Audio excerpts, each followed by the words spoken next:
Buenos días, bienvenidos a la tertulia del día de hoy. El día de hoy nuestra invitada especial es la doctora Claudia Restrepo, una hija predilecta de esta casa, de esta escuela.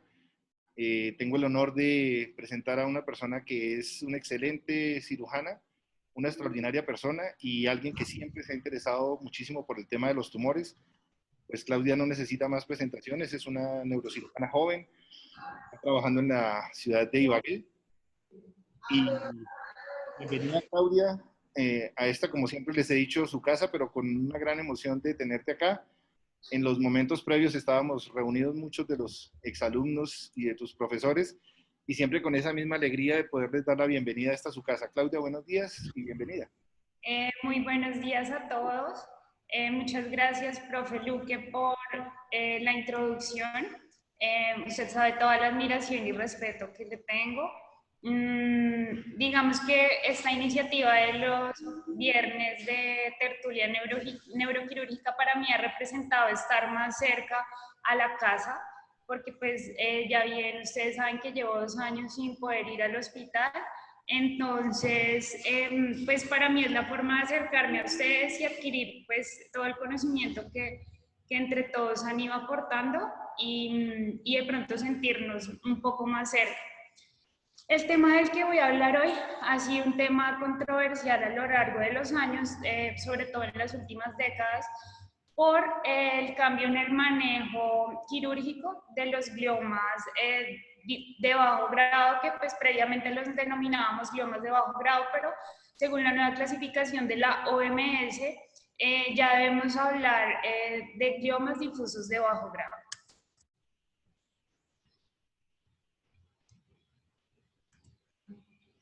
Entonces, para empezar, mi nombre es Claudia Marcela Restrepo Lugo. Yo soy médico general con énfasis en medicina familiar de la Universidad de La Sabana y soy especialista en neurocirugía de la Universidad Militar Nueva Granada. Actualmente resido en la ciudad de Ibagué. Yo pues nací en Bogotá, pero siempre pues estuve acá en Ibagué desde mi infancia.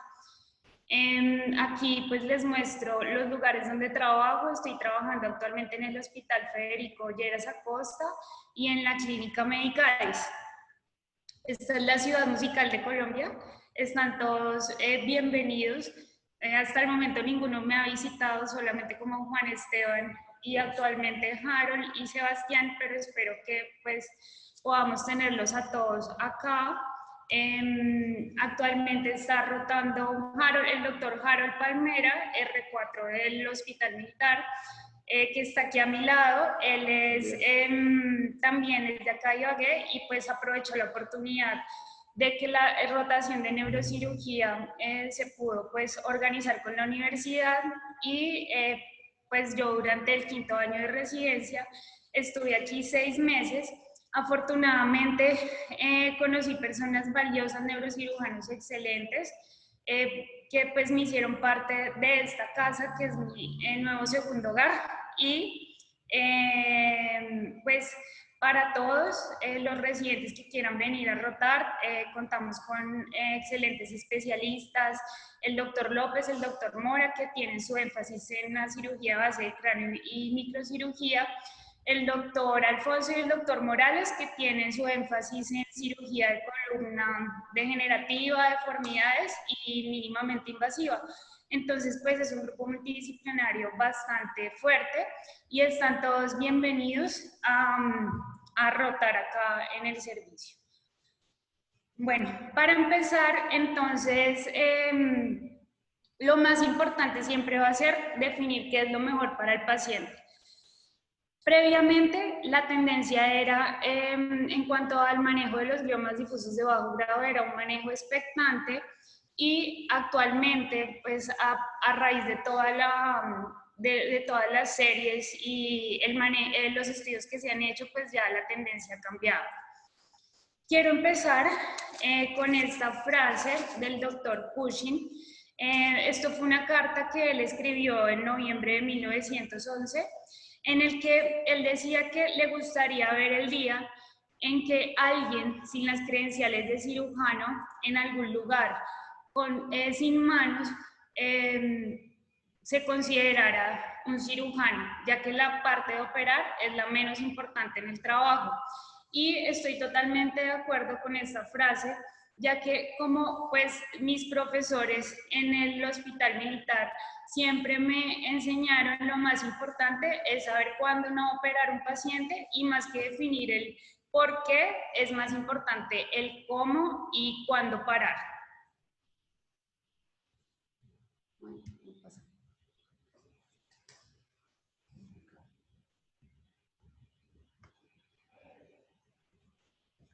Bueno, en cuanto a las generalidades, los tumores primarios del sistema nervioso central, por definición, son benignos, malignos, y se excluyen las metástasis, o pues también tenemos los tumores de evolución impredecible. En esta denominación de tumores primarios se excluyen también las lesiones celulares y los tumores de la glándula pineal. Hoy en día contamos pues con la nueva clasificación de la OMS. Se realizan, además del estudio histopatológico y la clasificación histopatológica, se realizan sistemas de codificación, porque estos sistemas de codificación van a testar la caracterización genética y nos van a permitir para que los patólogos puedan realizar un diagnóstico integral de estos pacientes y se puedan hacer registros más específicos de cáncer, y que nos permitan realizar estudios epidemiológicos, oncológicos, con el fin de definir el tratamiento de estos pacientes. Entonces, pues para recordarles la clasificación, en el 2016 la Organización Mundial de la Salud introdujo una nueva clasificación y cambió la nomenclatura de alguna de estas lesiones. Tenemos entonces que recordar que los gliomas ya no se denominan gliomas de bajo grado, sino gliomas difusos de bajo grado, y estos son los grado 1 y los grado 2. Los grado 1, por definición, son tumores circunscritos con escaso crecimiento, y son el subependimoma, el astrocitoma mixopapilar y el astrocitoma pilocítico, mientras que los gliomas grado 2 tenemos los oligodendrogliomas, el astrocitoma difuso, el oligodendroglioma anaplásico, el oligoastrocitoma y el oligoastrocitoma anaplásico. Entonces, como podemos ver en esta diapositiva, estos tumores van a tener una codificación, unos números, y estos números que están a la derecha de cada tumor nos van a permitir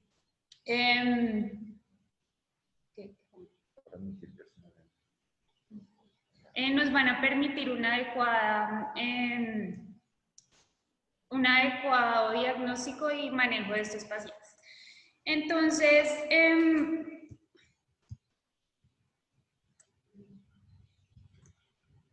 bueno, en este algoritmo que nos propone la nueva clasificación de la OMS, tenemos un algoritmo que nos va a permitir un diagnóstico integrado, en el que ya la parte histopatológica solamente es la parte inicial. Nosotros debemos verificar cómo está el estado de mutación de la isotrato deshidrogenasa, mirar si hay una mutación de esta enzima, además de la coelesión del 1p19q. De acuerdo a esto, vamos a clasificar los tumores en oligodendrogliomas, en astrocitomas difusos, oligodendrogliomas, oligoastrocitoma, y en caso de que no haya ninguno de estos hallazgos, vamos a denominarlos como no específicos. Por eso encontramos en la clasificación NOS, unas siglas terminadas en NOS. Entonces, esto en cuanto a la parte de diagnóstico histológico. En cuanto a epidemiología, los gliomas difusos de bajo grado representan el 15% de todos los gliomas, se presentan en 1 de cada 100.000 habitantes, y es importante conocer la epidemiología global. Aunque esta epidemiología se ha realizado estudios de la clasificación antigua y no tanto de la nueva, sin embargo tenemos que recordar para todos, los gliomas son los tumores primarios más frecuentes del sistema nervioso central. El glioblastoma multiforme representa el 53% de estos, Y en cuanto a los gliomas difusos de bajo grado, tenemos que el más común es el oligodendroglioma en un 68%, seguido del oligoastrocitoma y luego los gliomas grado 1. Tenemos unos factores pronósticos a tener en cuenta que son la edad, el Karnofsky, la localización de la lesión, el volumen de crecimiento, la histología y se hizo una resección completa o parcial.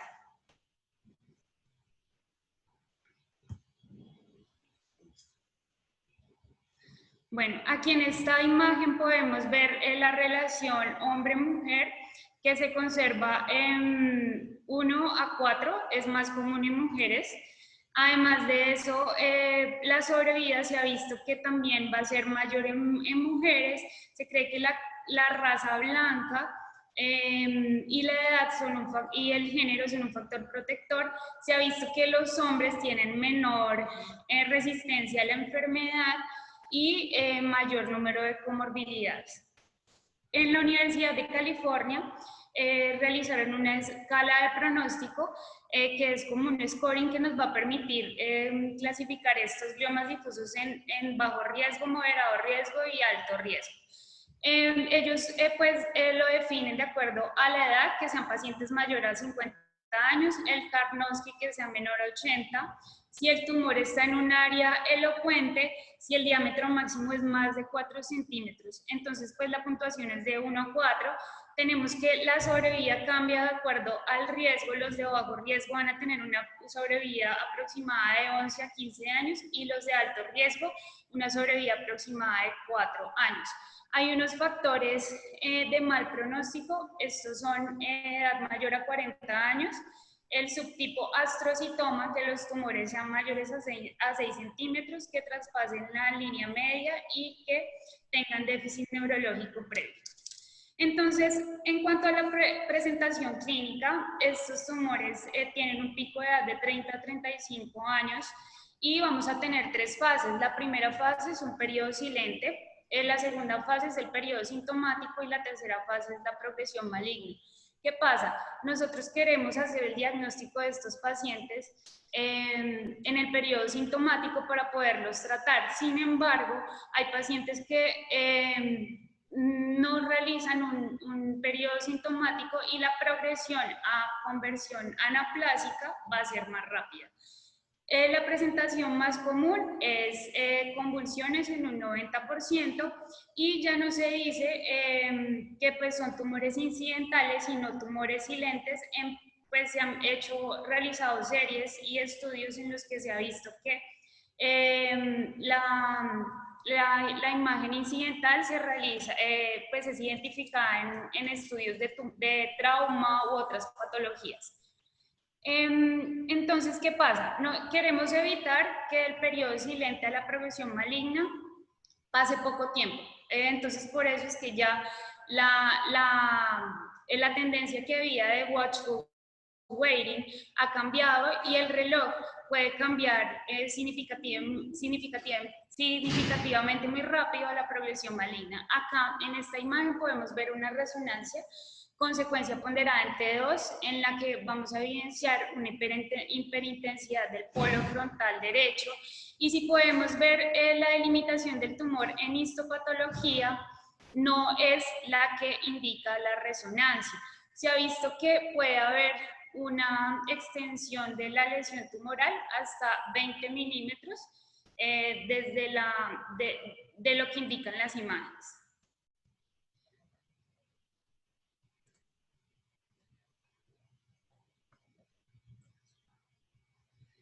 Bueno, en cuanto a los tumores incidentales, ellos corresponden del 3 al 10% y como les dije antes, ya no se deben denominar así, sino todavía no diagnosticados.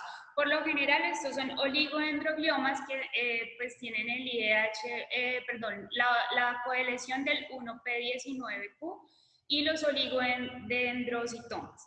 Las convulsiones son el síntoma más frecuente y pueden ser simples o complejas. Recordar para los residentes que las convulsiones complejas son las que se asocian a pérdida de la conciencia y de acuerdo a la semiología de la convulsión nosotros podemos hacer un diagnóstico topográfico de dónde está la lesión.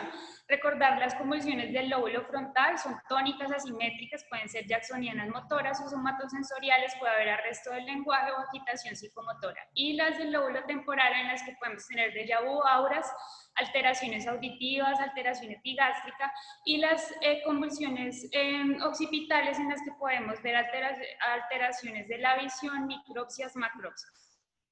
Entonces, de acuerdo a esto, nosotros podemos hacer un diagnóstico topográfico. Algo muy importante que se ha venido estudiando en los últimos años es el déficit cognitivo, y este se debe a que la enfermedad ya no se considera como un tumor localizado en el sistema nervioso central, sino como una enfermedad crónica que afecta las fibras de proyección, las fibras blancas, las fibras comisurales de proyección.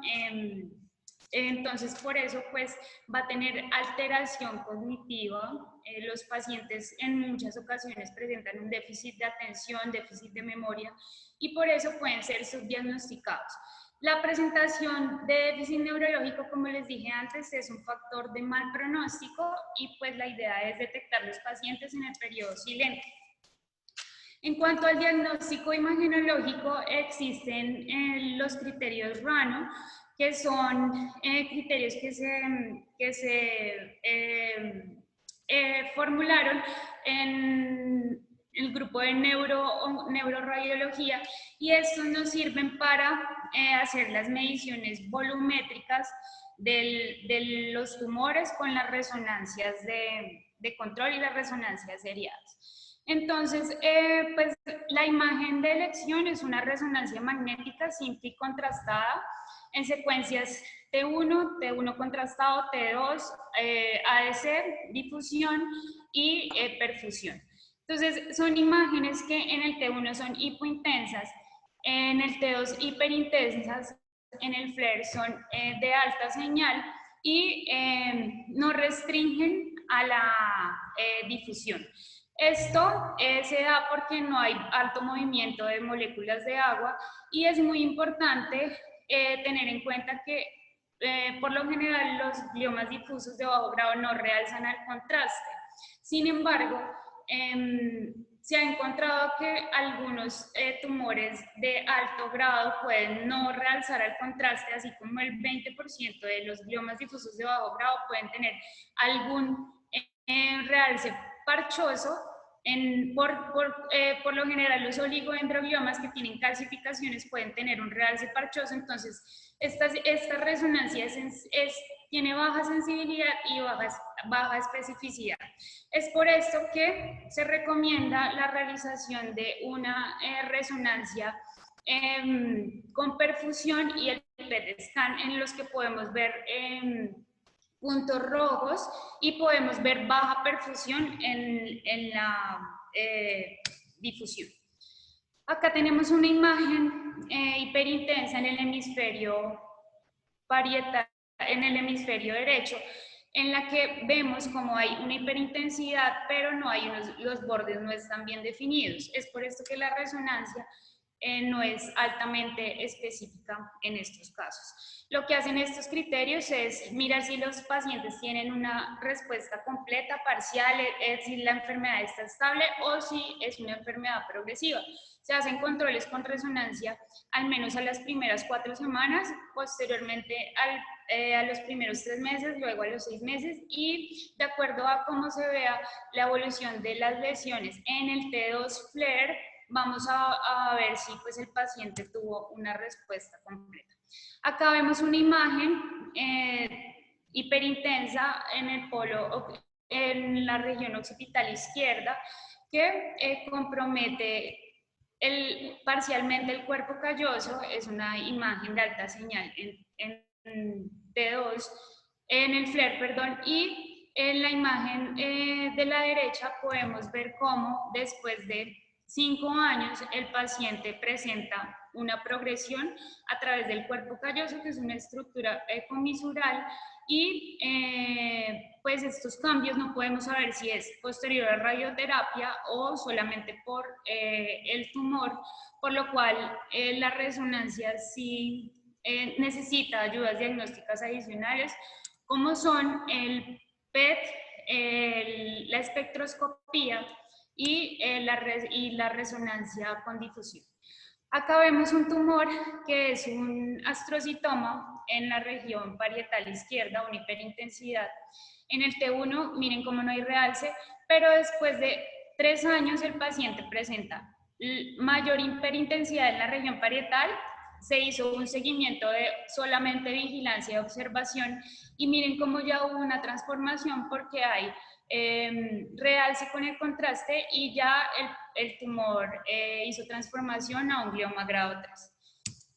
Acá pues es para mostrarles un poquito de la espectroscopía, sin embargo pues no soy neuroradióloga, lo que se ha visto son aumentos de los picos de colina creatina y la resonancia funcional, que es una imagen muy bonita que nos permite mirar dónde está la activación de las áreas motoras. Cuando a los pacientes se les piden que hagan alguna tarea específica, podemos ver cómo los puntos rojos indican activación de las áreas, y esto nos sirve junto al DTI, que es la tractografía, nos sirve para hacer una adecuada planeación quirúrgica y pues poder guiar el planeamiento con neuronavegación. Sin embargo, más adelante les hablo un poco de esto. Entonces, en resumen, necesitamos la resonancia, secuencias T1, T1 simple, T2, T1 contrastado, el FLAIR, el PET y la espectroscopía. Es necesario el uso de todas, pues si queremos hacer solamente un diagnóstico imagenológico de la patología. En cuanto a la cirugía, por muchas décadas ha sido un tema de debate debido al pobre conocimiento de la historia clínica de los gliomas difusos de bajo grado, y además de eso la ausencia del cálculo objetivo de la extensión de la resección en la resonancia intraoperatoria. Como les dije previamente, preoperatoria e intraoperatoria. En algunos casos o en algunos países hay disponibilidad de resonador intraoperatorio, entonces los cirujanos tienden a basar su resección de acuerdo a la hiperintensidad en el FLAIR. Sin embargo, se ha visto que las células tumorales pueden estar hasta 20 milímetros más allá de los bordes de la lesión, y el problema es que las imágenes no nos van a permitir detectar adecuadamente esta celularidad tumoral. Por esto, la cirugía ha cambiado, y lo que se sabe hoy en día es que debemos optar por la cirugía en paciente despierto, y este es el gold estándar. Ya no se espera y debemos tener una actitud quirúrgica más agresiva. Otra cosa que pues se ha venido estudiando es que por lo general cuando se localizan en áreas elocuentes, los cirujanos tienden a parar el procedimiento quirúrgico o a decir este paciente no es quirúrgico por tratarse de un área elocuente. Sin embargo, con el advenimiento de la cirugía en paciente despierto, se ha podido avanzar en este tema, y ya el concepto de cómo operar ha cambiado a por qué operar. Porque tenemos que operar a estos pacientes porque es un tumor premaligno, no es un tumor benigno, es un tumor premaligno que siempre tiende a crecer, y el crecimiento es de 4 milímetros año aproximadamente. Es un crecimiento lineal. Y en cuanto a esto tenemos varios estudios que les voy a mostrar.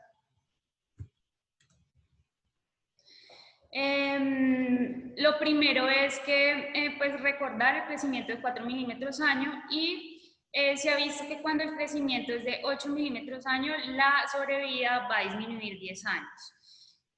En cuanto a la migración se da a través de los tractos blancos, por esto es una enfermedad crónica infiltrativa que invade el sistema nervioso central y por eso no se debe denominar solamente como un tumor circunscrito. Y todos tienden a transformarse a altos grados.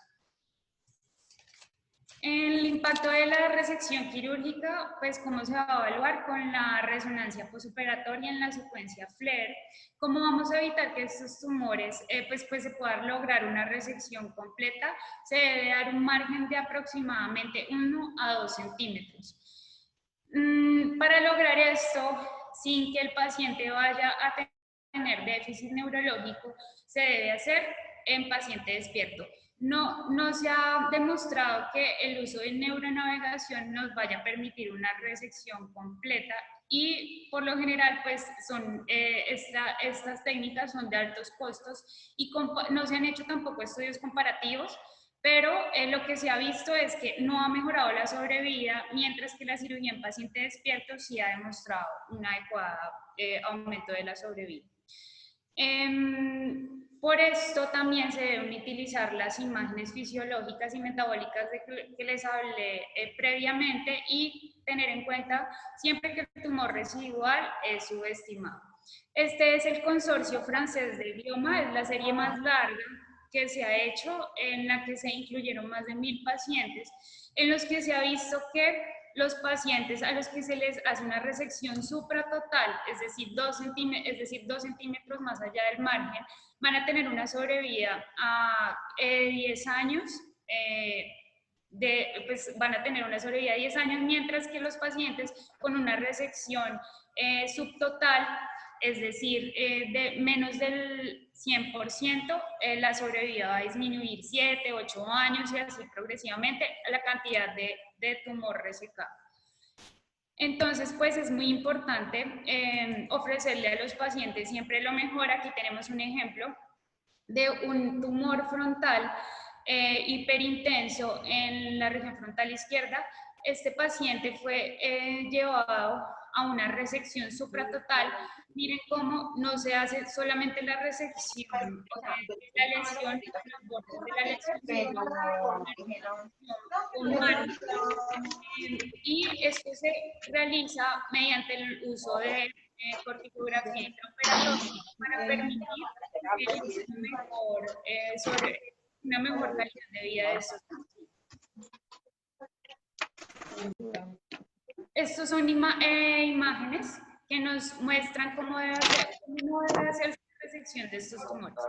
Por lo general, la resección no se debe hacer con un margen de seguridad desde el sitio de la estimulación, porque siempre van a haber células que necesitamos que no estén, y si nosotros miramos bien este tumor, todo lo que son los colores, las líneas son fibras de proyección, fibras comisurales. Todas estas fibras van a estar desconectadas una vez el tumor empieza a resecarse.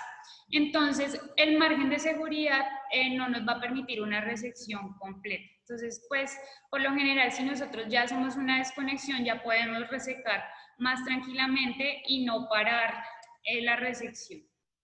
¿Qué sabemos en cuanto a la reoperación o reintervención?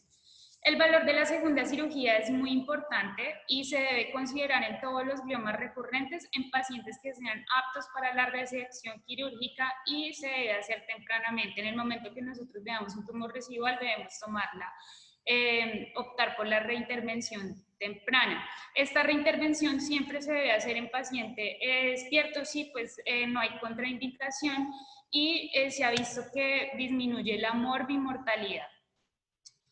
En algunas ocasiones, estos pacientes no requieren tratamiento oncológico adyuvante si nosotros aseguramos una resección completa en la segunda intervención. En cuanto a la biopsia, entonces, la biopsia ha cambiado significativamente en las últimas décadas. Previamente se les realizaba en mucho a los pacientes por el miedo a producir una lesión neurológica. Sin embargo, ahorita su uso es limitado, solamente está indicada en pacientes con gliomatosis cerebri, que pues la condición médica extracerebral del paciente no lo permita y que anatómicamente no se considere posible una resección subtotal. ¿Cómo podemos hacer esta predicción? Con el mapeo de probabilidad de resección, que son estas imágenes a la derecha. Se utilizan estudios con computador y mediante las series que se han realizado grandes en cuanto al manejo de los gliomas de bajo grado, se hace como un estudio computacional y con esto podemos predecir a qué paciente le puede ir bien con una resección completa o a cuáles hay que hacerle una resección subtotal. La biopsia se debe hacer con esterotaxia, con o sin marco y ¿qué es lo que ha pasado con la biopsia? Que los tumores tienen una heterogeneidad intratumoral y puede haber células malignas que no se detecten solamente con la biopsia, aun cuando se han hecho estudios de pacientes a los que se le ha realizado la biopsia en el centro de la lesión. Además de eso, pues la morbilidad de la biopsia es de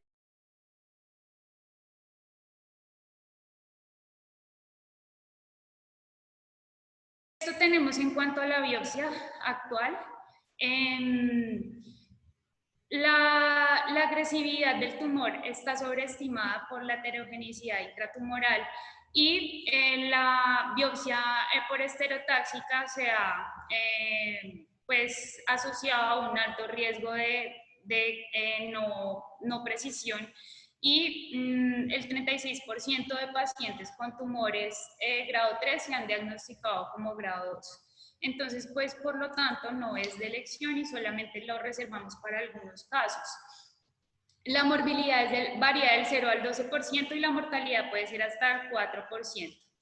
Si se indica la biopsia, se debe realizar con un estudio previo de perfusión y espectroscopía, porque esto nos va a permitir mirar bien el metabolismo de la lesión como tal y determinar bien el blanco al que le vamos a realizar la biopsia, porque como dije anteriormente, la resonancia solo nos muestra una hiperintensidad en T2. Si nosotros vemos puntos rojos en el PET, podemos de pronto guiar mejor la biopsia por estereotaxia. Y el efecto paradójico negativo de las neuroimágenes en la cirugía de gliomas difusos de bajo grado. Esto es un tema importante porque por lo general la tendencia es a realizar esta cirugía guiada por neuronavegación. Como todos sabemos, al realizar una cirugía guiada por neuronavegación, los límites anatómicos cambian a medida que el tumor se va resecando. Y la neuroplasticidad, pues también. Entonces, muchas veces, si el cirujano se centra en solamente mirar el tumor o las hiperintensidades en la resonancia, la resección puede ser subtotal y no se realiza la resección del borde que les hablé previamente. Recordar el crecimiento de 4 milímetros año. ¿Qué tenemos?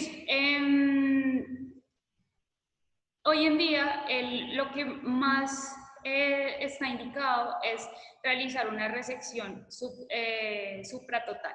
La resección supratotal de 1 o 2 centímetros y esto cómo se va a poder realizar solamente con un paciente despierto. ¿Qué pasa con el paciente despierto? Es el gold estándar y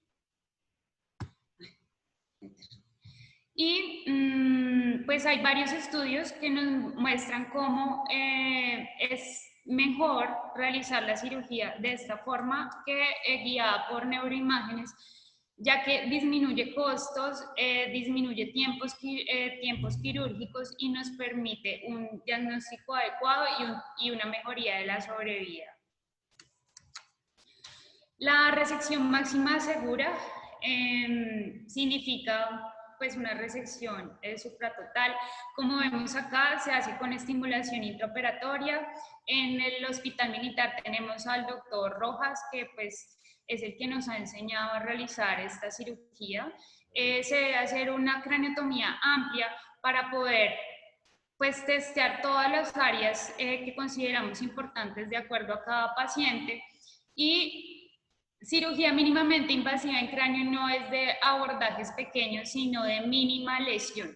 Entonces preferimos craneotomías amplias y mirar bien los límites de la resección, por donde sí, por donde no.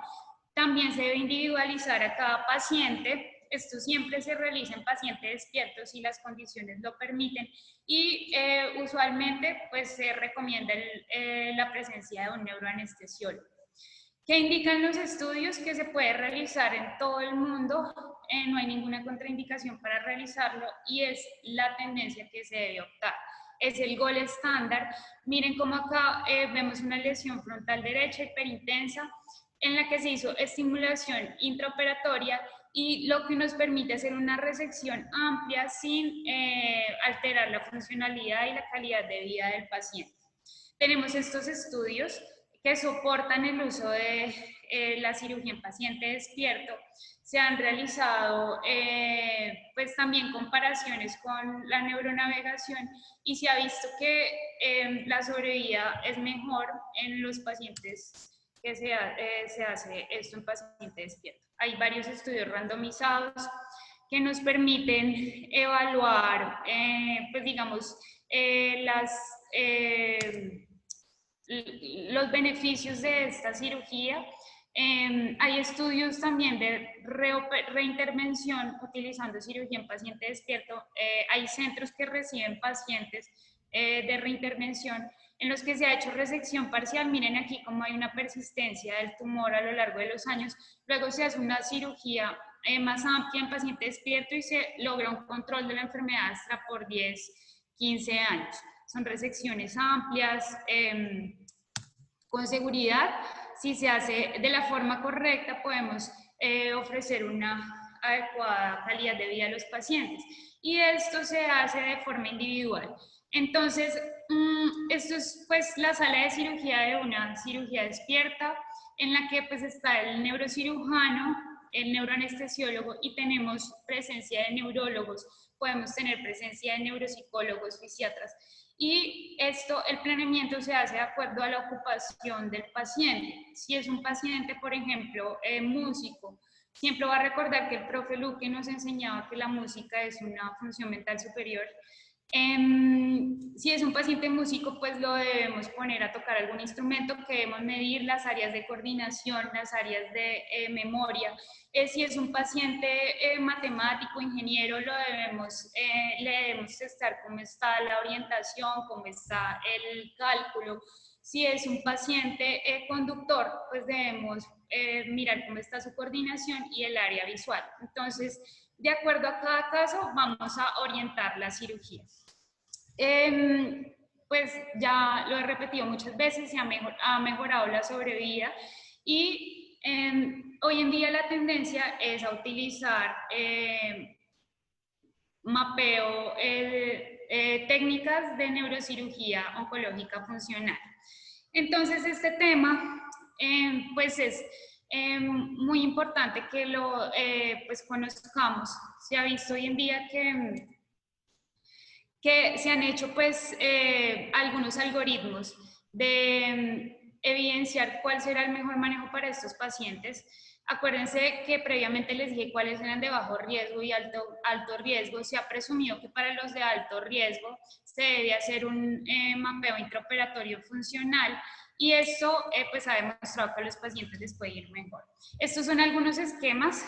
Los círculos rojos son las áreas del lenguaje, los círculos azules son las áreas sensoriales, sensitivas y motoras, y los círculos verdes nos van a mirar un poco los sistemas, los ganglios del lado base y las conexiones que tenemos en el tálamo. Los círculos varían del tamaño del tumor, entonces los círculos más pequeños son tumores menor de 4 a 6 tumores medianos y más de 6 tumores grandes. Acá vemos cómo un área elocuente puede variar de un paciente a otro y ya no está bien mirar un paciente solamente como cada tumor, cada cerebro es diferente. No se debe decir solamente una localización neurológica, la que aprendimos nosotros de localización neurológica, sino que ya se ha visto que hay múltiples conexiones en el cerebro y que un paciente que tenga el área del lenguaje con una activación en algún lado, otro paciente lo puede tener en otro. Entonces, por eso es muy importante hacer esta cirugía en paciente despierto. Definitivamente mejora la sobrevida y modifica también la calidad de vida. ¿Qué se ha visto hoy en día? Entonces tenemos el uso de los sistemas computacionales y el concepto de conectomas. ¿Qué son los conectomas? Bueno, son a raíz de todas las conexiones neuronales en el cerebro. Se han realizado estudios con computadores y pues personas que no sean del área de la salud, y se ha visto como la conexión intracerebral es inmensa. Son imágenes muy bonitas que nos demuestran que el cerebro ya no es solamente un órgano, sino es todo, ¿sí? Y todas sus conexiones varían de un humano a otro, y estas son, esto que está en colores, pues son todas las fibras de conexión. Entonces, no debemos ver cada paciente solamente como el cerebro y ya, sino mirar la neurocirugía oncológica funcional, y esa es la tendencia hoy en día, y esto va a tener implicaciones no solo para los neurocirujanos, sino neurólogos, fisiatras, psiquiatras. Y es un área muy bonita que viene en estudios y que la única forma de evaluarlo objetivamente es con el paciente despierto. En cuanto al manejo oncológico adyuvante, tenemos que, pues, lo primero es el diagnóstico histopatológico. Después del diagnóstico histopatológico vamos a mirar cómo está el estado de la isotrato de deshidrogenasa, si tiene mutación o no. Si esta está mutante, debemos mirar otros genes como el P53 y la pérdida de la TRX y la coelección del 1P19Q. Si nosotros tenemos mutación del P53, podemos diagnosticar este tumor como un astrocitoma difuso, y cuando tenemos una coagulación del 1P19, es un oligodendroglioma. Estos son los que han mostrado la mejor sobrevida. Por lo tanto, es de buen pronóstico tener la mutación del 1P19Q, y lo peor siempre va a ser el wild type, que son los astrocitomas difusos y los oligodendrogliomas con mutación del IDH. Los oncólogos muy juiciosos siempre hacen meetings y hacen estudios extensos del manejo neoadyuvante, hacen congresos anuales en torno a esto, y ya no se considera la estrategia de watchful waiting en los gliomas difusos de bajo grado. ¿Qué se ha visto? Que la biopsia, cuando se opta solamente por biopsia, la sobrevida disminuye en un 40%, mientras que si se hace una resección completa, la sobrevida puede aumentar del 70 al 80% a lo largo de 10 a 14 años. Cuando son de bajo riesgo, la sobrevida es del 80% si se hace resección total. Cuando son de mediano riesgo, ya disminuye el 40%, y cuando son de alto riesgo, la sobrevida es menos del 30%. O sea, más o menos 4 a 5 años de sobrevida. En cuanto a la mejoría de calidad de vida, pues es definitivamente la cirugía en paciente despierto, gol estándar, recordarlo siempre. Y en cuanto al manejo con radio y quimioterapia, miren cómo pues esto es desde 1985 al 2015, los múltiples estudios que se han realizado en cuanto al uso de quimioterapia y radioterapia se han cambiado un montón. Mientras empezaron los estudios genéticos, y lo que se hacía antes era probar con nitrourea, luego el protocolo STUP con temozolomida. ¿Qué pasa con la temozolomida? Es un agente alquilante que tiene muchos efectos adversos. Entonces, hoy en día lo que se está haciendo en estudios nuevos es mirar la respuesta a la mutación del IDH. En cuanto a radioterapia, la radioterapia se considera en pacientes que sean mayores a 4 años con tumores persistentes, y las dosis varían de 45 a 54 Grays. Sin embargo, pues se indican en pacientes con tumores persistentes o en los que tengan residuo tumoral, en los que se haya hecho una resección completa previamente. Finalmente, estas son las guías europeas para el manejo de los gliomas difusos de bajo grado. Tenemos que el diagnóstico debe ser histopatológico, de inmunohistoquímica y de genética. La pérdida de la colección del 1P19Q nos va a diagnosticar oligodendroglioma. La resonancia con contraste es el gol estándar de diagnóstico, sin embargo, se debe realizar el planeamiento prequirúrgico en caso de optar por una biopsia con imágenes más avanzadas, como el PET, que nos va a permitir evaluar los metabolitos. Los anticonvulsivantes, este tema no lo toqué, pero los anticonvulsivantes solo están indicados en pacientes que hayan tenido crisis convulsiva. La resección quirúrgica es la primera opción y es el gol estándar de manejo y se debe hacer en paciente despierto. Pero esto todavía no tiene nivel de evidencia alta, es nivel C, y cuando la cirugía no sea posible, pues se realiza la biopsia. Para pacientes que tengan pronóstico, alto riesgo de no favorabilidad, pues optamos por el manejo con radio y quimioterapia. Y la quimioterapia, pues lo que se está utilizando ahora es la temozolomía. Sin embargo, pues hay algunos neurooncólogos que ya utilizan otro tipo de manejos. Sin embargo, no hay nada que sea 1A o 1B. Como conclusión, la cirugía, lo que tiene evidencia científica es la cirugía temprana. Hoy en día, algunos estudios han demostrado o se han querido realizar protocolos de una profilaxis quirúrgica en pacientes que tengan tumores silentes o muy pequeños y se puedan abordar estas lesiones cuando el tumor todavía pues no ha aumentado de tamaño. Sin embargo, eso todavía no pues está en estudios. La actitud de observar y esperar definitivamente debe abandonarse y las recomendaciones de las guías europeas indican la cirugía radical y segura. Para llevar a casa, la resección de un glioma difuso de bajo grado es una cirugía de conexiones neurales. Tener en cuenta el nuevo concepto de neurocirugía quirúrgica funcional. Se debe hacer en pacientes despiertos con electroestimulación cortical y el neurocirujano, antes que un operario, debe ser primero un neurocientífico. Debe pues estudiar, mirar la neuroanatomía, las conexiones y la neuroanatomía funcional. Y los bordes deben ser funcionales más no anatómicos. Los bordes se deben definir con la electroestimulación y no con la resonancia. Y ante los residuos se deben realizar mapeos de probabilidad según los nuevos estudios.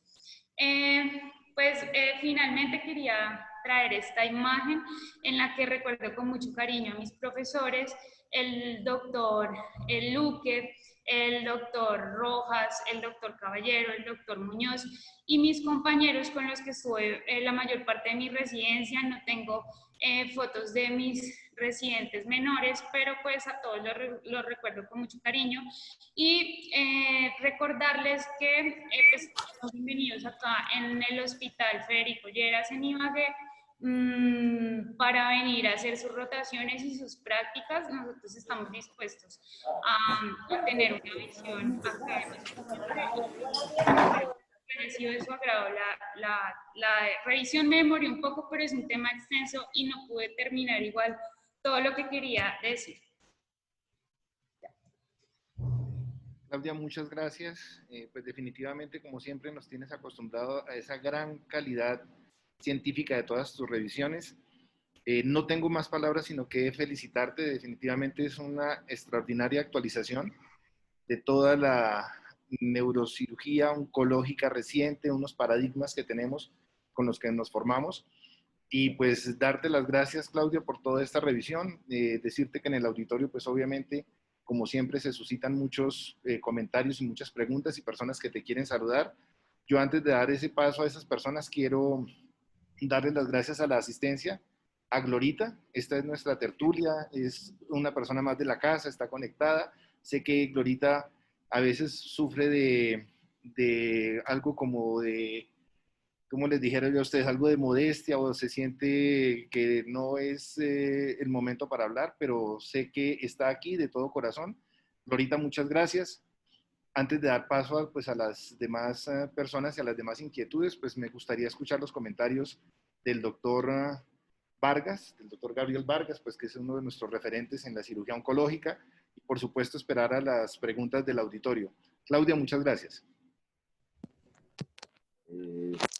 Pues a la doctora por la actualización. Creo que ha hecho una revisión excelente del abordaje moderno del manejo de los gliomas difusos, que como ella dice hoy en día es considerado más una enfermedad que ataca severamente la funcionalidad de las personas. Y ella ha hecho un énfasis en el manejo funcional y la resección funcional más que anatómica. Como siempre hemos discutido, y es muy importante tener en cuenta, una cosa es ver a esos grandes cirujanos como el doctor Dufault o ellos, que tienen un gran volumen de casos, y nosotros cuando estamos en la práctica real de hacer las cosas, ¿no es cierto?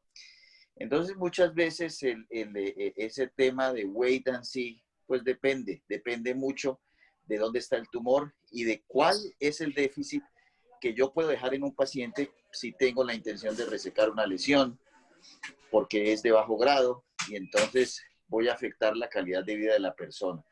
Entonces, en la práctica, como dijo la doctora, individualizar el paciente es muy importante, porque puede ser que yo tenga la intención de resecar, pero si yo no tengo todas las herramientas apropiadas para hacer una monitoría neurofisiológica de alto grado, que quiere decir no solamente un paciente despierto, sino un paciente despierto, pero con alguien que me esté acompañando, como ustedes tienen allá, por ejemplo, un neuropsicólogo que elabore los protocolos apropiados para cada sitio y yo pueda garantizar en alto grado que mi paciente no va a quedar con una lesión severa. Porque lo que yo más observo hoy en día es que mucha gente está operando paciente despierto, pero es un paciente despierto que porque lo operé despierto hacen un test muy sencillo y no se hace la elaboración apropiada funcional que me permita sacar el paciente sin déficit neurológico, porque ese es el reto más complicado que nosotros tenemos ahorita cuando queremos hacer esas resecciones supramarginales. No es tan fácil la situación. Felicito a la doctora y al centro de Ibagué, que está muy, muy bueno. Voy a hacerme una propaganda, doctor Luque, si me lo permite.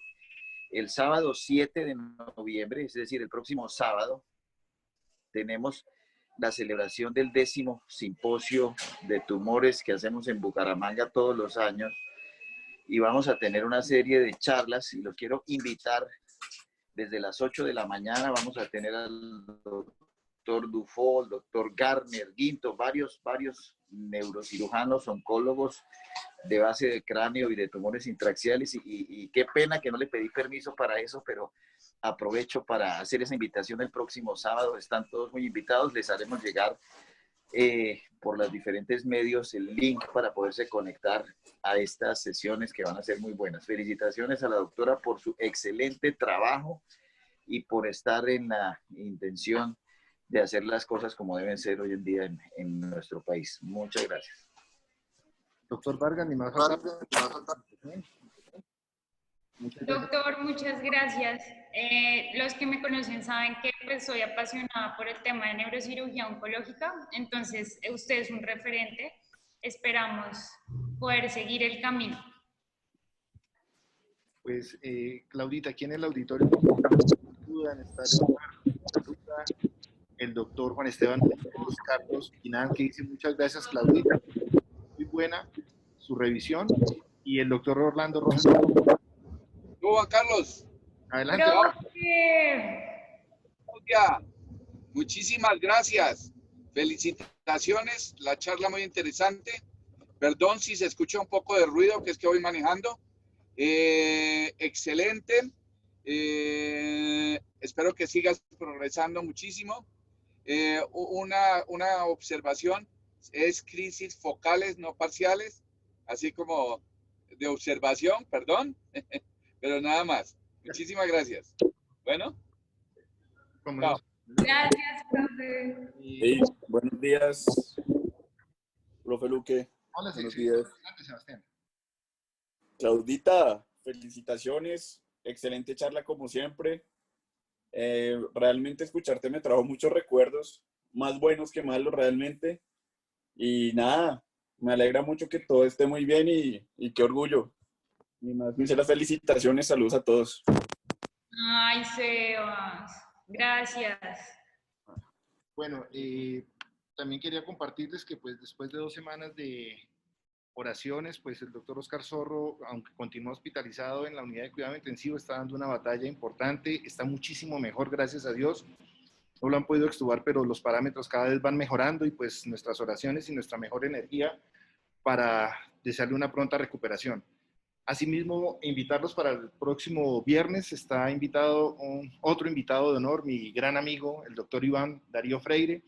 Hemos intentado dar una gama de diferentes patologías para darle gusto a todos nuestros egresados y a las personas de esta tertulia. Hemos tocado temas de columna, hemos tocado temas vasculares, oncológicos, como les acaban de ver, y el doctor Iván Darío Freire pues, nos va a dar una actualización también acerca de la cirugía de epilepsia en Colombia. Sé que Iván está en el auditorio, pues de antemano les agradezco su atención y pues les haré llegar oportunamente las invitaciones como es por este medio. Claudia, nuevamente muchas gracias, infinitas gracias. Es algo muy satisfactorio para nosotros, pues contar con ese centro de referencia en Ibagué, saber que estás haciendo tus cosas bastante bien. También un saludo muy especial a tus padres y nada, de todo corazón recordarte que esta sigue siendo tu casa y muchas gracias, Claudia. Gracias, profe. Un abrazo a todos. Muchas Hola. gracias por la atención. Leito va a hablar, creo que el doctor... Sí, señor. Buenos días para todos. Claudia, primero que todo, pues un placer poder saludar y poder verla. Bastante importante la revisión que has hecho el día de hoy. Realmente esto nos hace un llamado a tener conciencia de que la patología tumoral ha evolucionado con el paso de los años, que se ha implementado nueva tecnología y nuevos conceptos para poder tener un abordaje interdisciplinario con los pacientes, precisamente para obtener más que una resección total, una resección segura para el paciente, así como lo ha mostrado también el doctor Vargas, teniendo la utilidad de la neurocirugía funcional o los procedimientos funcionales para la resección de esos pacientes. Entonces sí me parece una revisión bastante buena, bastante interesante y sobre todo que nos ha actualizado con respecto a los conceptos que han venido progresando. Entonces, muchas gracias, Claudita. Gracias, Doc. ¿Cuál, Doc?